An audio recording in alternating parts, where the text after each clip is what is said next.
El Departamento de Educación ya habla que cuando del mga-escuela, él implementa shifting classes na abrida del clase.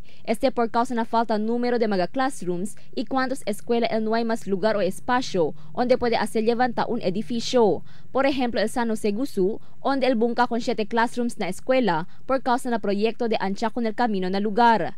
El Mariki Elementary School, siendo mayoría del classrooms na ocupa pa también mga IDPs. Tinagat kami eksakto deficit de classrooms. Except lang SRA ang mga de Santa Barbara, El Paso Nangka, ang mga Nuevo y Abri. Kaya siyempre, hindi mas basta-basta dahil pwede dahil sa Levanta el building. Pero sa akal mga existing mga eskwela ya, may makita problema di building. Pura na mag-mention ng eskwela, esperanza también implementa shifting classes el Santa Barbara Elementary School y Paso Nangka National High School. Siendo ambos eskwela, no ay pakabakonstruhi kundi ila mga edifisyo, rason para na magatoda lang temporaryamente conduci el klase. El Paso Nangka National High School, uno na 3 eskwela sekundarya que de mas reciente, ya aproba el gobierno lokal.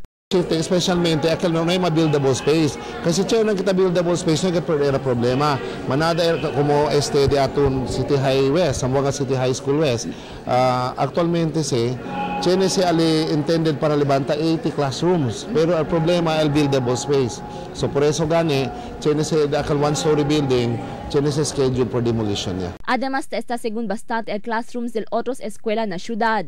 Na abrida del clase, preparado ya según el DepEd na implementación del senior high school. Tali na 25 escuela, el ofrece con el programa y otros pamaga colegio y universidad na ciudad. El clase na elementaria y secundaria, el principia na Junio 13. Crystal Almonía, Dateline Zamboanga.